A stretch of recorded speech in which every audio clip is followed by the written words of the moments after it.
ಮನೆಯಲ್ಲಿ ಮಕ್ಕಳಿದ್ರಂತೂ ಅವರಿಗೆ ಹೊರಗಡೆಯ unhealthy snacks ಕೊಡೋ ಬದಲು ಮನೆಯಲ್ಲೇ ಏನಾದರೂ ಹೆಲ್ದಿಯಾಗಿ ಸ್ನ್ಯಾಕ್ಸ್ ಮಾಡೋಣ ಅಂದ್ಕೊಂಡಾಗ ನನಗೆ ಸಿಕ್ಕಿದ್ದು ನಮ್ಮ ಮನೆಯಲ್ಲಿ ಆದ ನೇಂದ್ರ ಬಾಳೆಕಾಯಿ. ಈ ಚಿಪ್ಸ್ ಮಾಡೋದಂತೂ ತುಂಬ ಸುಲಭ ಹಾಗೂ ಕೇವಲ ಬಾಳೆಕಾಯಿ ಉಪ್ಪು ಇದ್ದರೆ ಸಾಕು. ನಮಗೆ ಅಂಗಡಿಗಳಲ್ಲಿ ಬೇಕರಿಗಳಲ್ಲಿ ಸಿಗುವ ಸ್ಟೈಲಲ್ಲಿ ಚಿಪ್ಸ್ನ ಮನೆಯಲ್ಲೇ ರೆಡಿ ಮಾಡ್ಬೋದು. ನೇಂದ್ರ ಬಾಳೆಕಾಯಿಯ ಚಿಪ್ಸಿಗೆ ನಾನಿಲ್ಲಿ 10ರಿಂದ 15 ಬಾಳೆಕಾಯಿನ ಸಿಪ್ಪೆ ತೆಗೆದು ಈ ರೀತಿಯಾಗಿ ಸಿಪ್ಪೆ ತೆಗೆದು ಚಿಪ್ಸ್ ಮೇಕರಲ್ಲಿ ಈ ರೀತಿ ಕಾದಿರುವ ಎಣ್ಣೆಗೆ ಚಿಪ್ಸ್ನ ಹಾಕ್ತಾ ಹೋದರೆ ಆಯಿತು. ನಿಮಗೆ ಸಾಲ್ಟೆಡ್ ಚಿಪ್ಸ್ ಬೇಕು ಅಂದರೆ ಒಂದು ಬೌಲಿಗೆ ರುಚಿಗೆ ತಕ್ಕಷ್ಟು ಉಪ್ಪು ಹಾಗೂ ನೀರನ್ನು ಹಾಕಿ ಚೆನ್ನಾಗಿ ಮಿಕ್ಸ್ ಮಾಡ್ಕೊಳ್ಳಿ.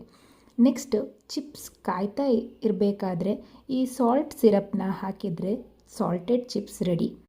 ಈ ಬಬಲ್ಸ್ ಎಲ್ಲ ಅಂದರೆ ಕಾದಿರುವ ಎಣ್ಣೆಗೆ ಹಾಕಿರೋ ಚಿಪ್ಸಲ್ಲಿ ಬಬಲ್ಸ್ ಎಲ್ಲ ಸ್ಟಾಪ್ ಆದಮೇಲೆ ನಮ್ಮ ಚಿಪ್ಸ್ ರೆಡಿಯಾಗಿದೆ ಅಂತ ಅರ್ಥ. ನಿಮಗೆ ಖಾರ ಚಿಪ್ಸ್ ಬೇಕು ಅಂದರೆ ಚಿಪ್ಸಿಗೆ ಖಾರದ ಹುಡಿ ಹಾಕಿ ಅಂದರೆ ಮೆಣಸಿನ ಹುಡಿ ಹಾಕಿ ಮಿಕ್ಸ್ ಮಾಡಿದರೆ ಆಯಿತು. ನೀವು ಈ ರೀತಿಯಾಗಿ 2 ವೆರೈಟೀಸ್ ಆಫ್ ಚಿಪ್ಸ್ನ ನೀವು ಮನೆಯಲ್ಲಿ ಆರಾಮಾಗಿ ನೇಂದ್ರ ಬಾಳೆಕಾಯಿ ಇದ್ದರೆ ರೆಡಿ ಮಾಡ್ಕೋಬೋದು.